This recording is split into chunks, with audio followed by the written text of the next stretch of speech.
You can't make a cloudy day sunny day, but you can embrace it and decide that it's going to be a good day after all.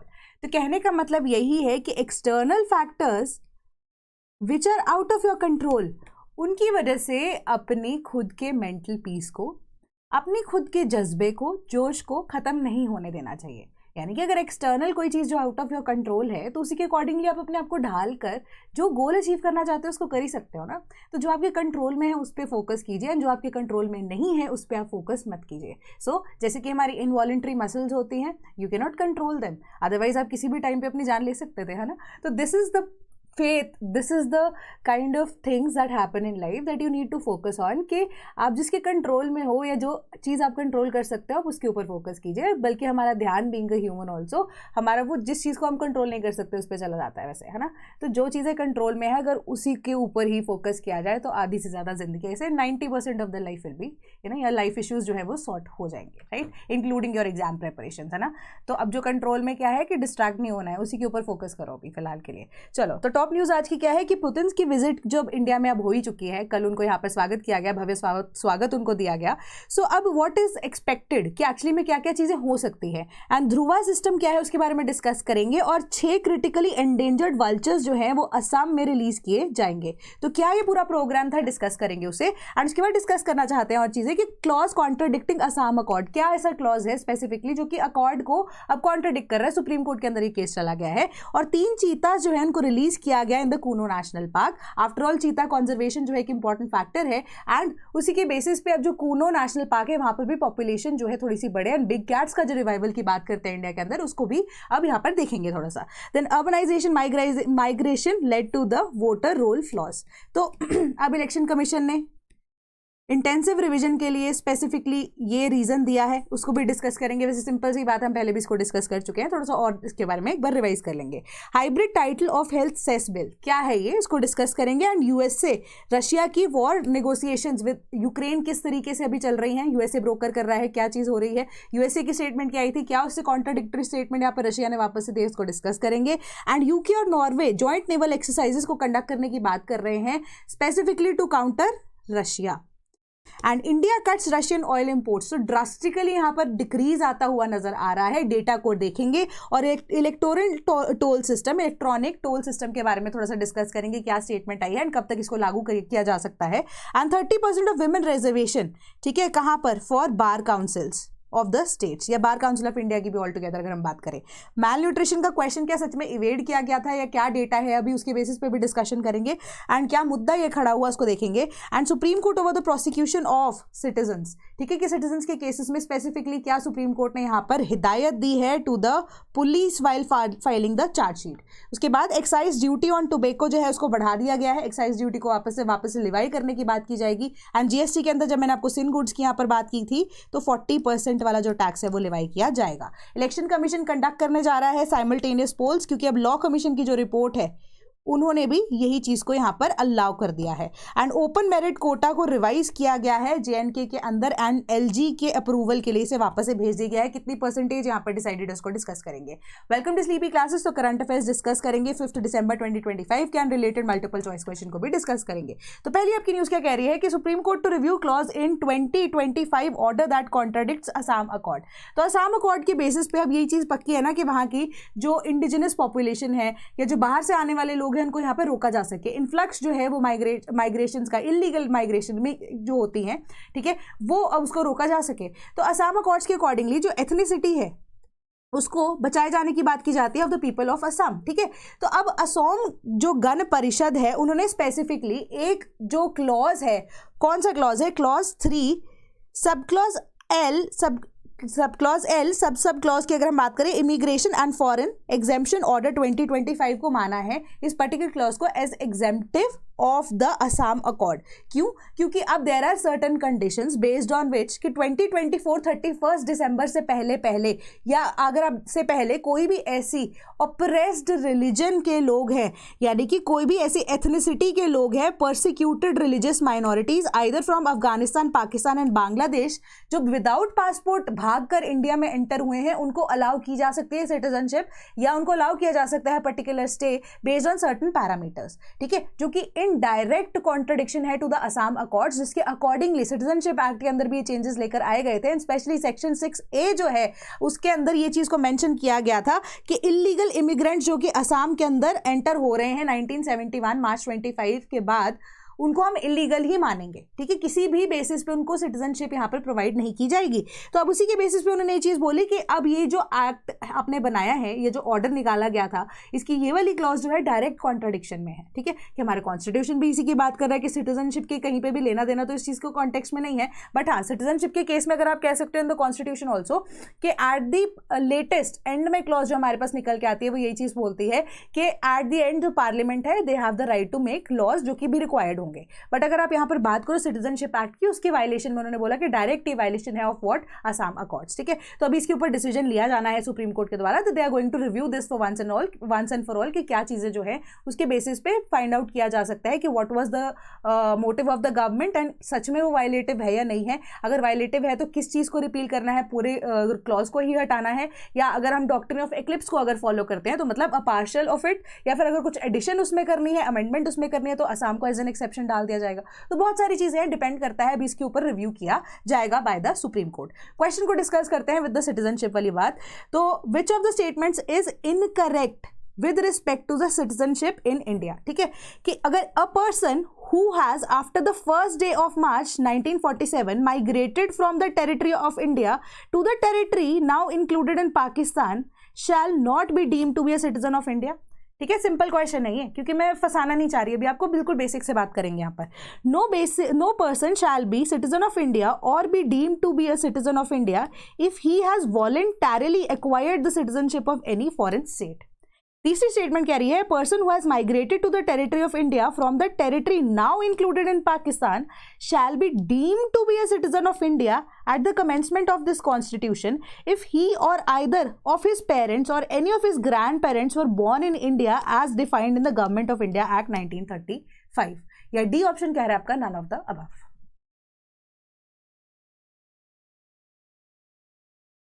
चलो पहली statement को यहाँ पर consider करते हैं। उसके accordingly ये चीज बोल रहे हैं कि डे ऑफ मार्च 1947 है ना, फर्स्ट डे ऑफ मार्च 1 मार्च 1947 के बाद से कोई भी व्यक्ति जो कि पाकिस्तान के अंदर नई टेरिटरीज बनी, ठीक है, तो वो पाकिस्तान के अंदर कोई व्यक्ति चला गया तो उसको in any case Indian citizenship नहीं मिलेगी। आपकी पहली स्टेटमेंट ये बोलती है, तो ये इन एनी केस सही है, ठीक है, इनकरेक्ट स्टेटमेंट हमने ढूंढनी थी। सेकंड स्टेटमेंट जो है, जो भी एक व्यक्ति जिसने वॉलंटरली इंडियन सिटीजनशिप को गिव अप कर दिया, दूसरी कंट्री की सिटीजनशिप को अडॉप्ट कर लिया है, तो ऑब्वियसली बात है वो इंडियन सिटीजनशिप नहीं ले सकता या इंडियन सिटीजन तो वो नहीं कहलाएगा। तो this statement is also correct, बिल्कुल कॉमन सेंस वाली बात है।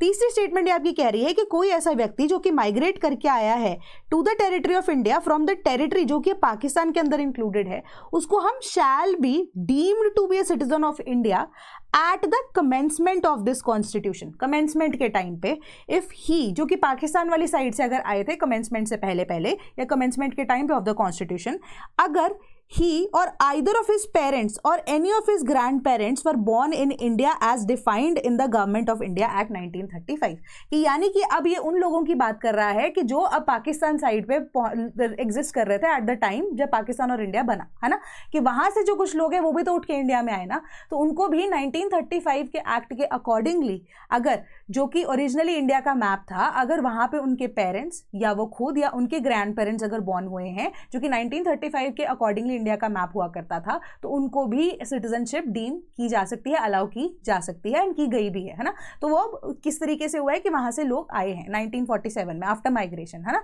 तो अब ये पॉसिबिलिटी भी एग्जिस्ट करती है क्योंकि बहुत सारे लोग जो है इंडियन सिटीजन हैं जो कि अब इवन की पंजाब वाले रीजन की भी स्पेसिफिकली अगर हम बात करते हैं तो वहां पर बॉर्डर एरियाज के क्रॉस लाहौर से काफी ज्यादा लोग आए थे, है ना। इवन बंगाल की जब हम बात कर रहे हैं तो वहां से भी, अब ईस्ट पाकिस्तान से भी या हम बात करते हैं, वहां से भी लोग बहुत ज्यादा आए थे। तो ये स्टेटमेंट भी हमारी करेक्ट बैठती है। तो करेक्ट आंसर हमारे क्या बनता है, ऑप्शन नंबर डी। सिंपल सी ये बात है, कॉमन सेंस ये है, ठीक है, इसी तरीके से आपको अप्लाई करनी है।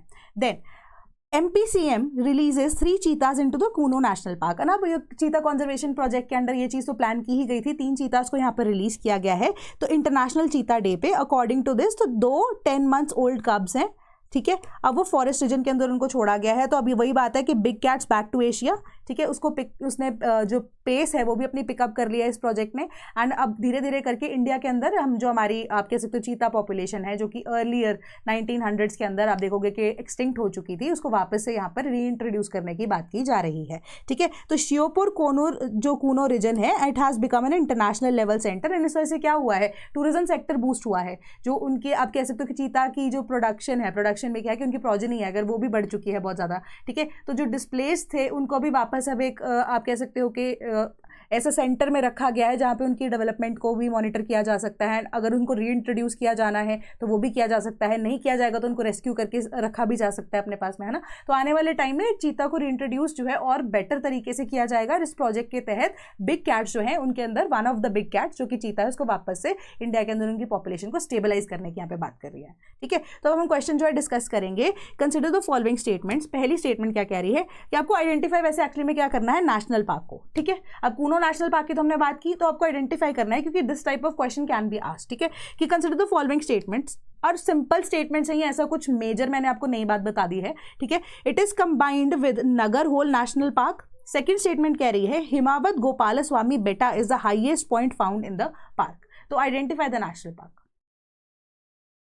The correct answer is option number B. ठीक है, बांदीपुर नेशनल पार्क है ये। बांदीपुर नेशनल पार्क जो है eastern side of the southern India, state of Karnataka के अंदर है। एरिया की बात करें तो 874 स्क्वायर किलोमीटर का ये एरिया है। टाइगर पॉपुलेशन के लिए फेमस है ये। प्रोजेक्ट टाइगर इनिशिएटिव के अंडर भी इंक्लूडेड है। तो बांदीपुर, नगरहोल एंड अगर आप देखो मधुमलाई नेशनल पार्क जो है एक इकट्ठा मिलाकर, और वायनाड वाइल्ड लाइफ सैंक्चुरी जो है मिलाकर या वर्क करते हैं together with the conservation projects. ठीक है, तो प्रोटेक्टेड एरिया के अंदर इसको काउंट किया जाता है। तो हिमावत गोपाल स्वामी बेटा जो है highest point found in the park है।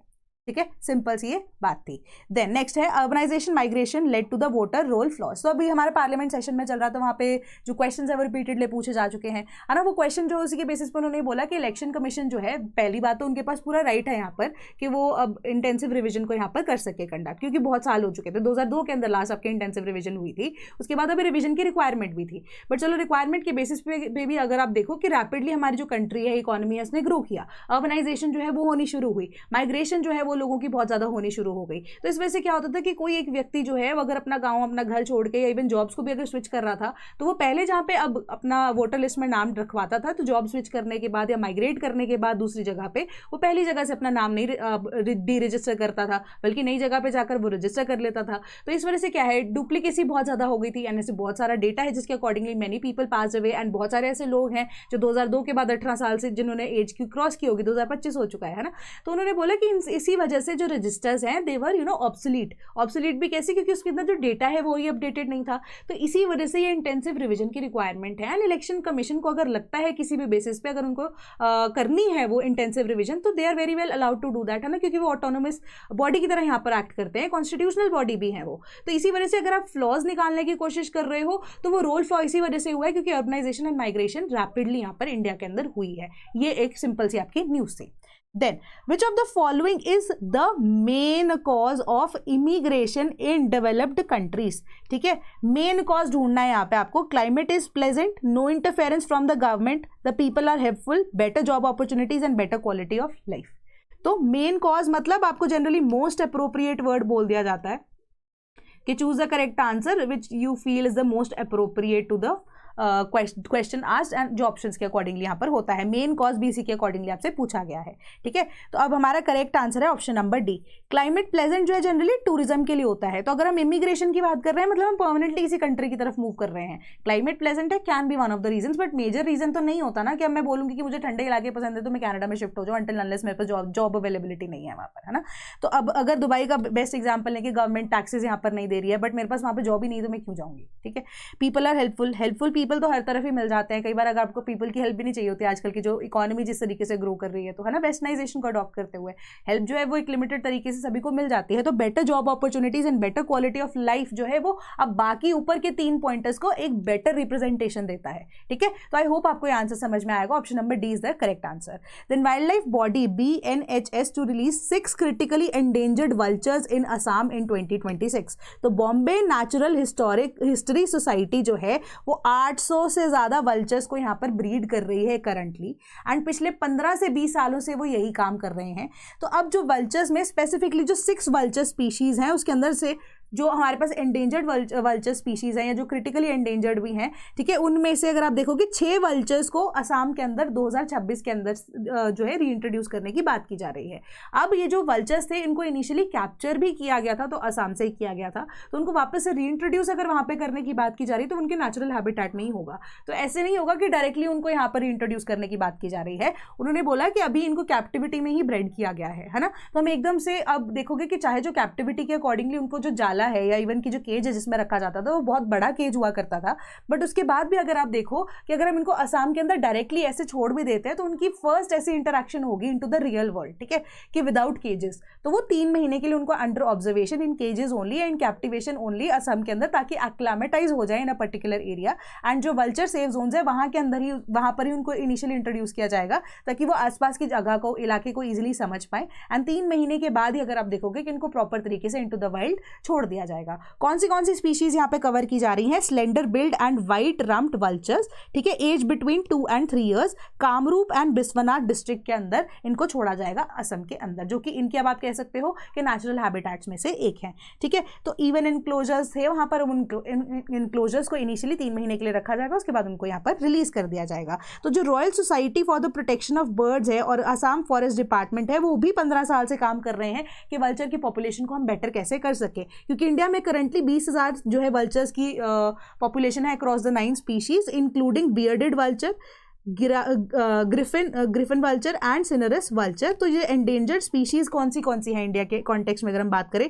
Egyptian vulture, Himalayan Griffin vulture, while the critically endangered species include the red headed vulture, white rumped vulture, long billed vulture and slender billed vulture, ठीक है। तो ये चीज है। And यहाँ पर आपको एक्स्ट्रा इन्फॉर्मेशन क्या दी गई है जिसके ऊपर आपको फोकस करना है? वल्चर्स के बारे में आपको बताया गया है। तो कैरेक्टरिस्टिक्स वाले जो क्वेश्चंस हैं इस बार यूपीएससी आपको पूछा जा रहा है यूपीएससी के द्वारा पिछले 2 या 3 सालों से, ठीक है, कि वल्चर्स जो है फ्लॉक्स के अंदर रहते हैं, झुंड के अंदर रहते हैं। मेच्योरिटी जो है आफ्टर द एज ऑफ 5 उनको आती है, एंड 50 से 60 एज की अगर आप देखो तो उनकी एज होती है। हाई इम्यूनिटी है, do not easily catch infection और डिजीजेस, ठीक है। तो यही बात है। तो जो they are collected from different parts of Assam, तो ये वल्चर्स को कैप्चर भी, कैप्टिविटी में ब्रीड भी इसी वजह से किया गया था ताकि उनकी पॉपुलेशन जो है उनको वापस से इंडिया के अंदर स्टेबलाइज किया जा सके। देन क्वेश्चन को डिस्कस करते हैं। Consider the following. पहली स्टेटमेंट है 9 species of vultures are recorded from India. Second, the government of India has restricted the vial size of drug diclofenac to 3 ml to prevent its misuse in treating the livestock. तीसरी statement है alternative drug for veterinary use are meloxicam and tolfenamic acid found safe to vultures. Which of the statements above is or are correct in context of vulture conservation program in India? 1 and 2 only, 2 and 3 only, 1 and 3 only, all of the above.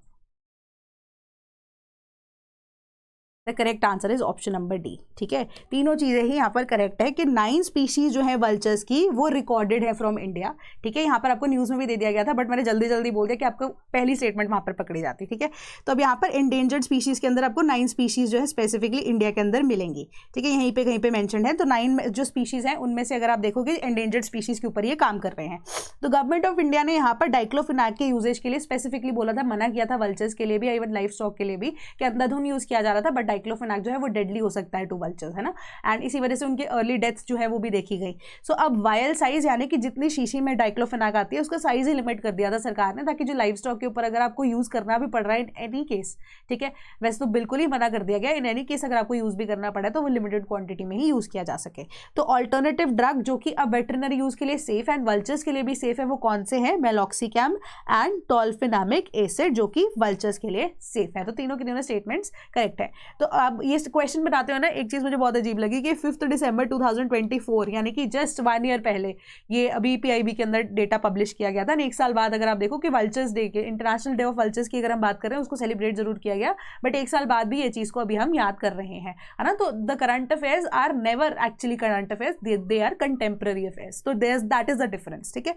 Then DMK MP questions hybrid title of health cess bill in Lok Sabha. तो अब ना health को लेकर, health security से national security bill 2025, ठीक है, health security को लेकर सरकार ने एक नया बिल टेबल करना था, उसी पे मुद्दा उठ गया। क्यों? क्योंकि उसके अंदर एक से वर्ड हेल्थ सिक्योरिटी से नेशनल सिक्योरिटी सेस बिल, ठीक है, जो कि अब एक्ट बनना था अगर पास हो जाए, ठीक है। तो अब इसके ऊपर ही मुद्दा उठा दिया गया है कि ये हाइब्रिड लैंग्वेज को यहाँ पर क्यों यूज किया गया है। Either it should only be in Hindi और it should only be in English, है ना, क्योंकि अब उसके अंदर भी स्पेसिफिकली यही मुद्दा उठाया गया कि बहुत सारे ऐसे लोग हैं जो कि अब हिंदी को यूज नहीं करते, तो इंग्लिश को अब यूज किया जाता है इन दैट सिचुएशन, कि this multilingual approach will not work. फिर तो इस तरीके से कोई भी ऐसे रैंडम व्यक्ति आके यहाँ पर बीच में जो कि अप्रूव्ड 8th शेड्यूल के अंदर लैंग्वेजेस हैं उन्हीं के बेसिस पे अलाउ करना शुरू कर देगा बिल्स को पास करना, ठीक है। तो इसी पे छोटा मोटा मुद्दा बनाया गया था, बट सिर्फ क्वेश्चन यही है कि यहाँ पर मल्टीलिंगुअल क्या चीज़ों को यहाँ पर अलाउ किया जा रहा है, नहीं किया जा रहा है, उसी के बेसिस पे हम सिर्फ अपने एग्जाम पॉइंट ऑफ व्यू से, क्योंकि एक्सटर्नली अब क्या फैक्टर हो रहा है, जैसे मैंने आपको इनिशियली बोला जो कोर्ट के अंदर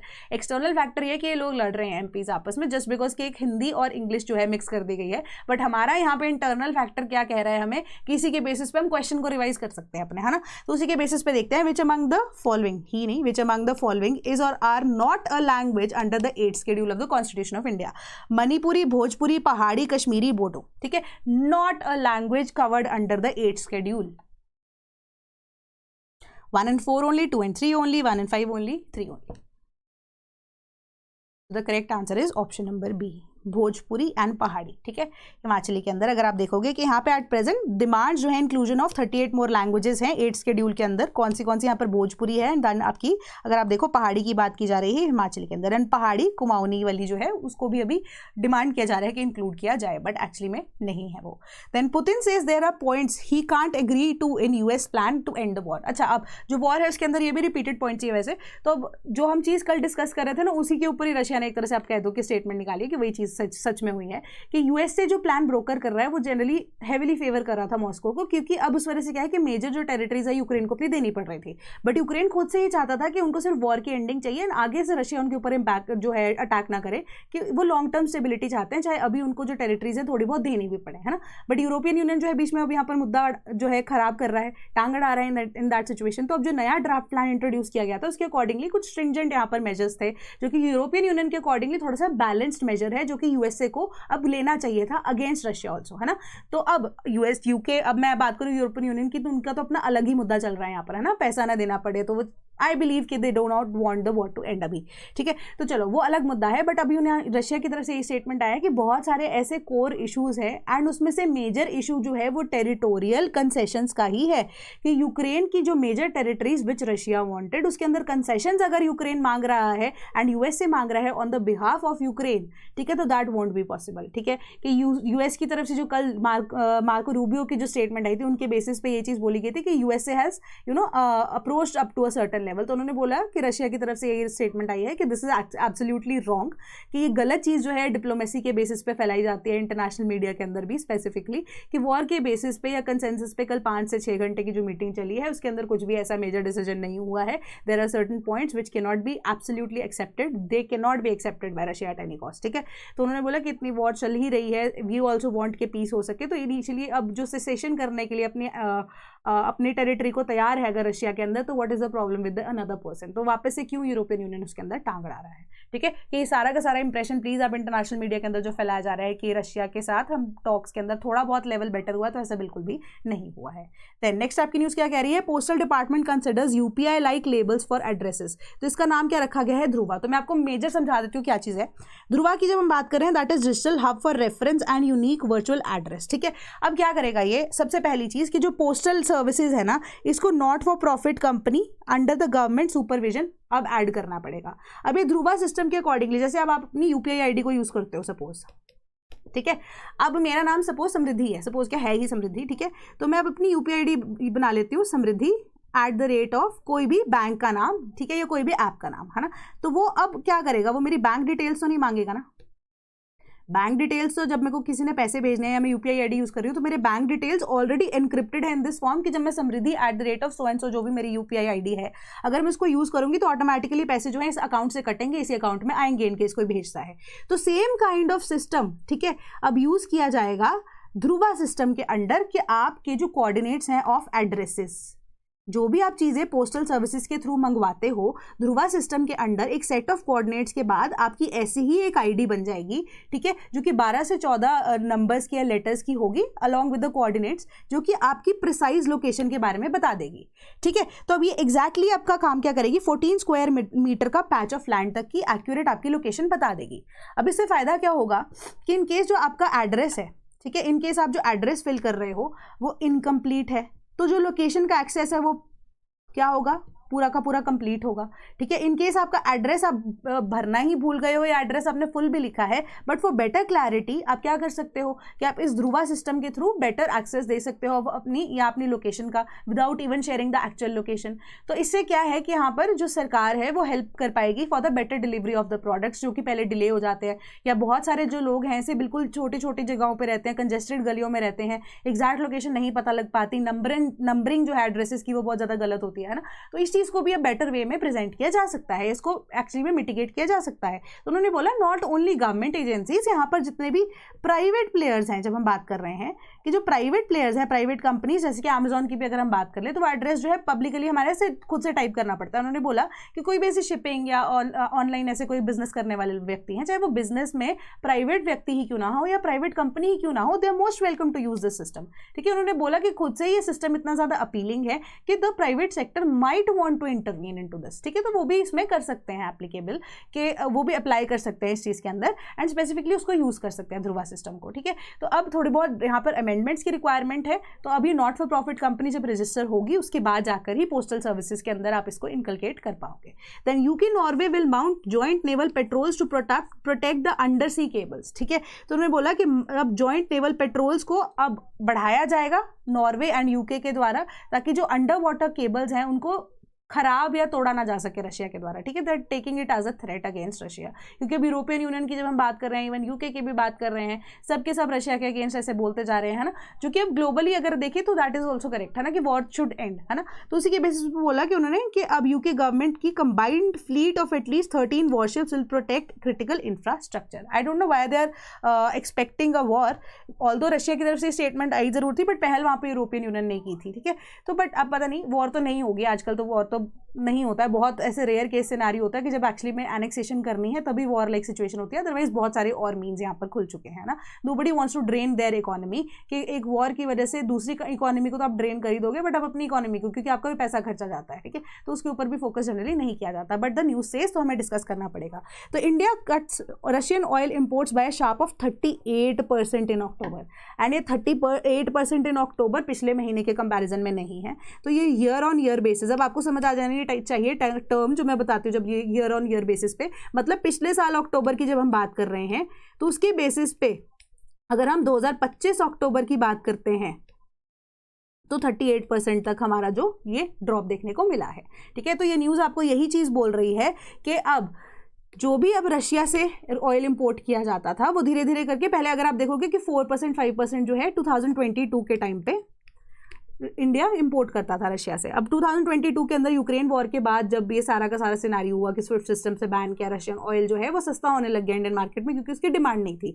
तो इंडिया ने ऑल्टरनेटिव्स ढूंढे एंड धीरे धीरे करके अगर आप देखोगे कि इंडिया की dependency on the Russian crude oil was very much, ठीक है, एंड ये डिपेंडेंसी जो है बहुत ज़्यादा बढ़ गई थी। सो अब उसके बेसिस पे इंडिया को ऑलरेडी ये चीज़ के बारे में रियलाइजेशन हो चुकी है कि रशिया के जो इम्पोर्ट्स हैं, ऑल्दो यहाँ पर यही चीज़ उन्होंने बोली थी कि 25% टैरिफ प्लस जो इंपोर्ट ड्यूटी 50% जो इन टोटल है जो यूएसए के द्वारा ये टैरिफ लगाया गया है, इससे बहुत पहले ही इंडिया को रियलाइज हो चुका था कि हमें इतनी इंपोर्ट डिपेंडेंसी क्रूड ऑयल के ऊपर रशिया के नहीं रखनी चाहिए, ठीक है। तो धीरे धीरे करके जो प्राइसेस हैं या जो इवन की इंपोर्ट है वो कि कट करना शुरू कर दिया गया था।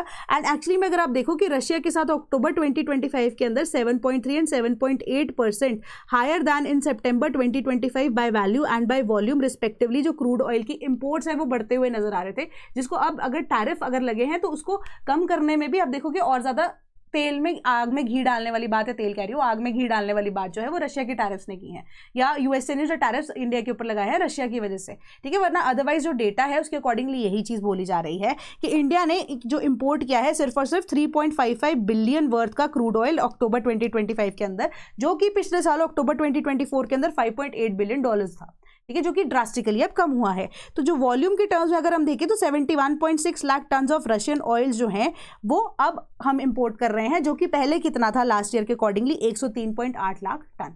तो हमने इंपोर्ट्स जो है वो ऑटोमेटिकली रशियन ऑयल के या डिपेंडेंसी जो है वो भी कम कर दी है। And this news also says कि हमारे यूएस की जो से हम इंपोर्ट करते थे ऑयल को, उसके ऊपर डिपेंडेंसी वापस से बढ़ती हुई नजर आ रही है। ठीक है, कि 40% इन वॉल्यूम वो बढ़ गया and 18.3% in value of terms compare to October last year. हमारा जो क्रूड ऑयल का इंपोर्ट है from USA that also increased. ठीक है, नेक्स्ट आपकी जो न्यूज़ कह रही है electronic toll system will ease user experience. तो इलेक्ट्रॉनिक जो टोल सिस्टम है वो पायलट रन प्रोसेसेस में गुजरात में अगर आप देखोगे जनरली वो कंडक्ट हो रहा है अभी। तो 10 टोल्स के ऊपर इसको सक्सेसफुली कंडक्ट करने के बाद एंड ऑल सारे पायलट प्रोजेक्ट्स रन करने के बाद जो नितिन गडकरी है उन्होंने स्पेसिफिकली बोला कि नेक्स्ट ईयर से इसको हम एप्लीकेबल कर देंगे। RFID को ही यूज़ करता है ये। ठीक है, तो RFID के बेसिस पे ही क्या होगा कि जो अब इलेक्ट्रॉनिक सिस्टम के अंदर आपको लेन्स के अंदर यूज़ नहीं करना पड़ेगा, वेट नहीं करना पड़ेगा, आप डायरेक्टली जो टोल बूथ्स हैं उनके थ्रू निकल सकते हो, है ना। तो एक फास्टर प्रोसेस है। ठीक है, कि फास्टर प्रोसेस के थ्रू आपकी सीमलेस जर्नी जो है वो कंटिन्यू होती रहेगी एंड हाईवेज के ऊपर या स्पेसिफिकली नेशनल हाईवेज की बात करें घंटों तक आपको जाम के अंदर नहीं रुकना पड़ेगा।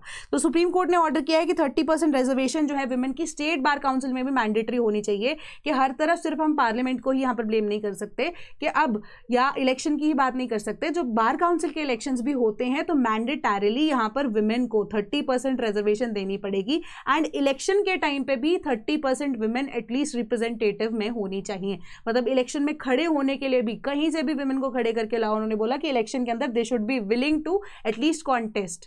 जीतना ना जीतना अलग बात है, but they must be willing to at least contest and इस चीज को मैंडेटरी किया गया है। तो union government evades the question of infant malnutrition deaths. तो अब ना क्वेश्चन पूछा गया था पार्लियामेंट के अंदर कि लास्ट 5 ईयर्स के अंदर अंदर ट्राइबल डेथ स्पेसिफिकली चिल्ड्रन की ड्यू टू मैलन्यूट्रिशन कितनी हुई है। ठीक है, तो अब जो रिस्पॉन्स आया उसके अंदर कोई डेटा का कोटेशन नहीं दिया गया था एंड जो कोटेशन दिया गया था वो 1990s के बाद से जो इंडिया के अंदर डेवलपमेंट हुई है specifically in the context of tribal children उसके बारे में बोला गया था। एंड डेटा अगर कोई कोट भी किया गया उस डेटा के कोटेड के बेसिस पे बोला गया कि 6 पॉइंट समथिंग या अप्रोक्सीमेटली 6.5 करोड़ जो हैं ऐसे बच्चों को आइडेंटिफाई किया गया था अंडर द स्कीम्स, जो कि अब ट्राइबल लोगों के लिए the current government is undertaking.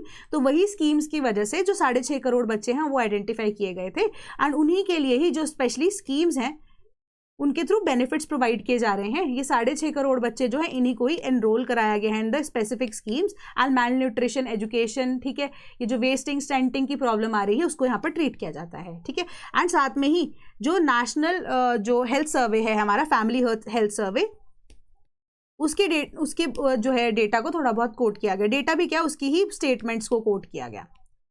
And national जो हमारा फैमिली हेल्थ सर्वे है ना उसके बेसिस पे अगर हम देखें उसी हेल्थ सर्वे को, अब कॉन्ट्राडिक्शन कहाँ पे आई कि उसी हेल्थ सर्वे के अगर हम डेटा को देखते हैं उन्होंने यहाँ पर रिकॉग्नाइज किया है, आइडेंटिफाई किया है कि अप्रॉक्सीमेटली 12 करोड़ चिल्ड्रन जो हैं वो ट्राइबल लोगों के अंदर वो मैल न्यूट्रिशन के अंदर रिकॉग्नाइज किए गए हैं।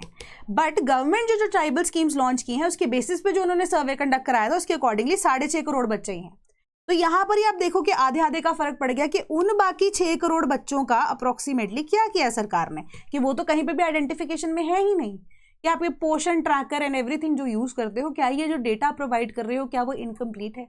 तो यहाँ पर ये क्वेश्चन जो है वो इवेजन का देखा गया। तो अब आपका यहाँ पर एक होमवर्क है, वैसे मैंने इस पर वीडियो भी बनाई हुई है, ठीक है, मैं आपके साथ शेयर भी कर दूंगी इस वीडियो को। तो जो ट्राइबल स्कीम्स हैं वो कौन सी हैं सेंट्रल गवर्नमेंट के द्वारा जो अभी अंडरटेक की गई है, ठीक है। Then state must not prosecute citizens without reasonable prospect of conviction, supreme court. तो सुप्रीम कोर्ट ने लताड़ लगाई यहाँ पर बेसिक जो अब जुडिशियल सिस्टम है, या जहाँ पे अगर आप देखो इन्वेस्टिगेशन क्रिमिनल चार्जेस के लिए भी अगर शुरू होती है तो क्रिमिनल चार्जेस के केसेस में अगर आप देखोगे चार्जशीट फाइल होती है तो पहले criminal charges and civil cases में आपको फर्क पता होना चाहिए। क्रिमिनल केस जो है वहाँ पर आपको वारंट की रिक्वायरमेंट नहीं रहती है जनरल केसेस के अंदर, अगर हम देखें कि कोई भी अगर केस हुआ होता है। सिविल केसेस के अंदर आप जो है आपका केस जो है लंबा चलता है जनरली एंड आपको वारंट्स वगैरह की जरूरत होती है in case you need to make some arrest, ठीक है, या फिर आप किसी भी तरीके का नोटिस के बगैर आप नहीं जा सकते हो। तो अब क्रिमिनल केस के अंदर ही हम चार्जशीट फाइल करते हैं। चार्जशीट का मतलब क्या होता है कि पहले आपकी जो डेली डायरी रिपोर्ट होती है, डेली डायरी रिपोर्ट होती है, ठीक है। डेली डायरी रिपोर्ट का मतलब क्या होता है कि कोई एक इंसिडेंट हुआ है, ठीक है, वो कितना गंभीर इंसिडेंट है एंड एक्चुअली में उसको लेकर किसी भी व्यक्ति को पकड़े जाने की जरूरत है अगर, ठीक है, डेली डायरी रिपोर्ट इसके रूटीन में आपके थाने के अंदर क्या चीज चल रही है। दूसरी आती है, second point is your FIR, ठीक है।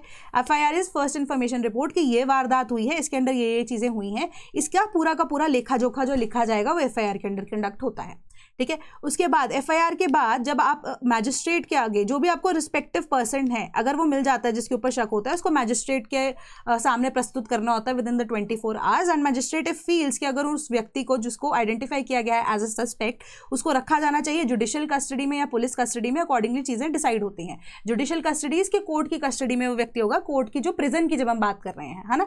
अगर हम बात करते हैं पुलिस कस्टडी की तो उसको थाने में रखा जाता है। जुडिशियल कस्टडी के अंदर मारा नहीं जाता है जनरली, अगर जो ओपन सिचुएशन की यहाँ पे बात करूं, बट पुलिस कस्टडी में जो है बहुत ज्यादा ऐसे केसेस आते हैं कि कस्टोडियल डेथ के, ठीक है। तो अब क्या होता है कि मैजिस्ट्रेट अगर अलाउ कर देता है या कोई भी व्यक्ति जिसके ऊपर सस्पेक्ट अगर नहीं भी होता है या इन्वेस्टिगेशन ऑनगोइंग होती है उसी के बेसिस पे अगर कोई व्यक्ति मिल गया है suspect and magistrate also feels कि अब ये चीज सही है, ठीक है, एंड मैजिस्ट्रेट को पेश करने से पहले, ठीक है, किस बेसिस पे इस व्यक्ति को एज अ सस्पेक्ट माना जा रहा है वो चार्जशीट बनती है, ठीक है।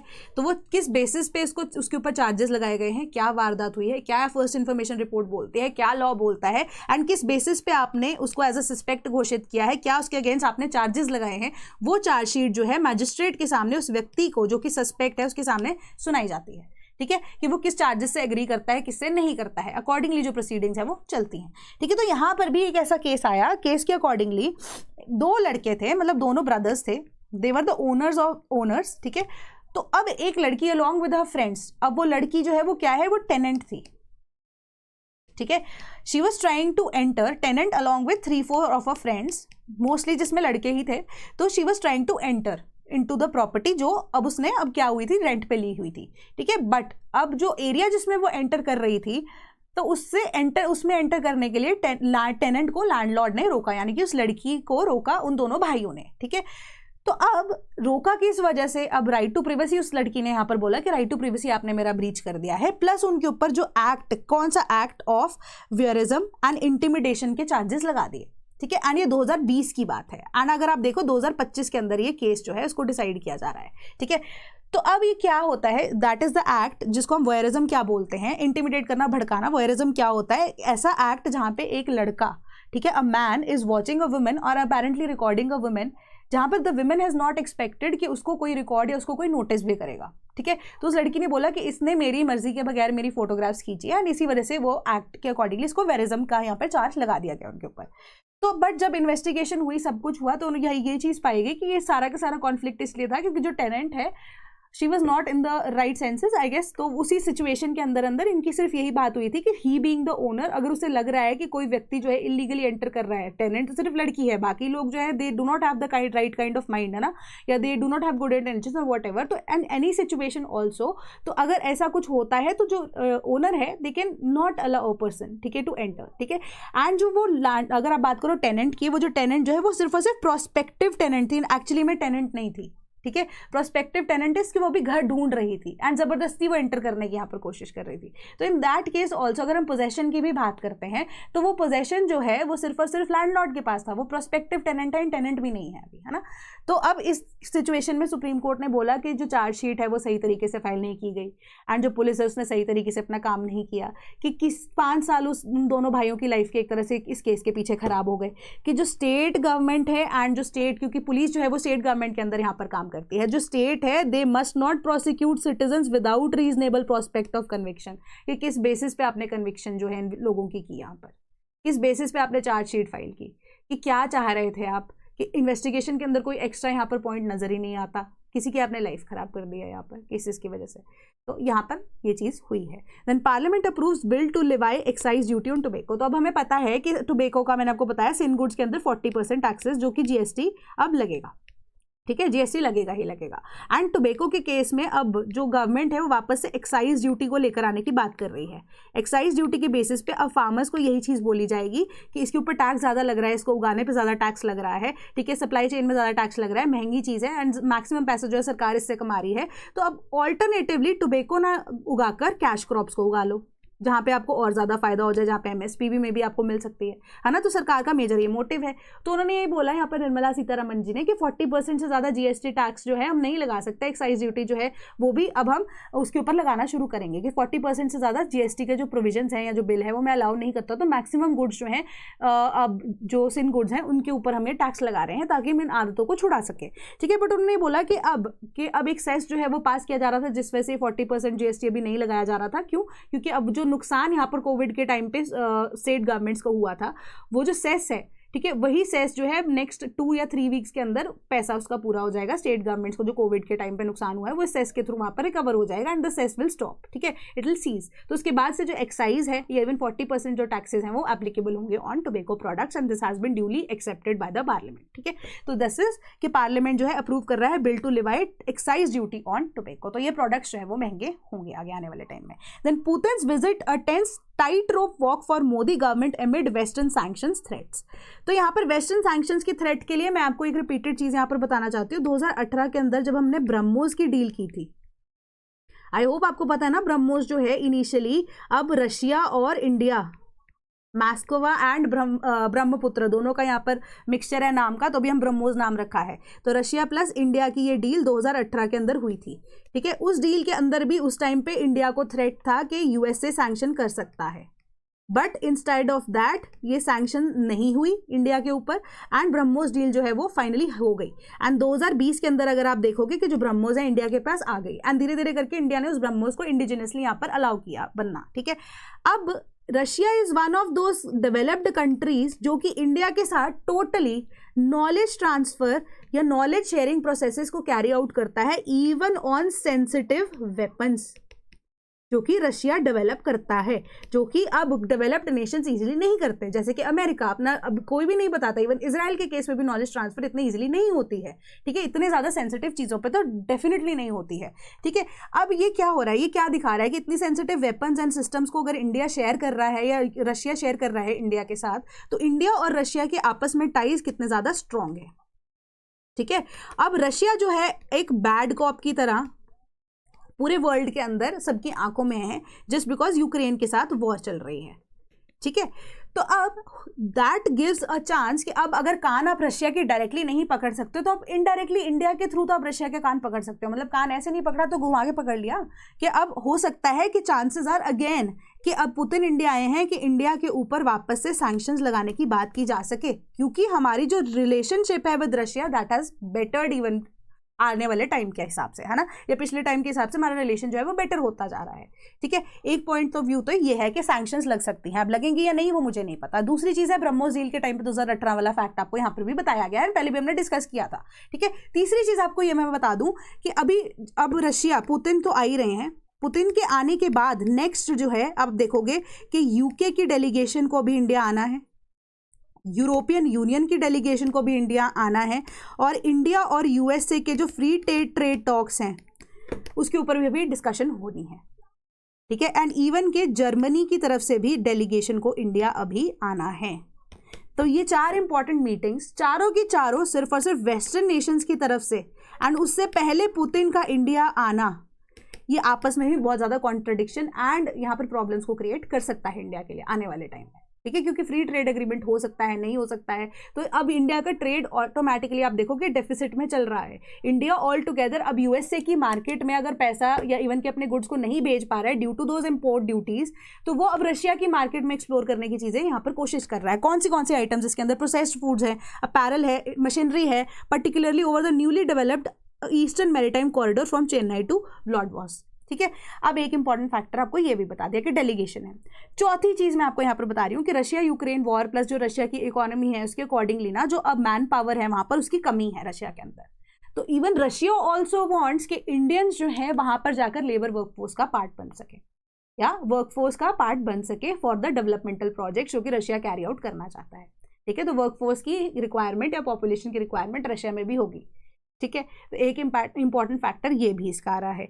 तो अब इस वजह से भी जो चांसेस हैं कि एग्रीमेंट एक बेटर जाएगा रशिया के साथ, या क्या डेवलपमेंट हो रही है उसके ऊपर भी फोकस किया जाना चाहिए। ठीक है, कि facing a shortfall of labour, 3.5 million jobs by the end of the decade Russia चाहता है बनाना, एंड स्पेसिफिकली इंडिया के कॉन्टेक्स्ट में।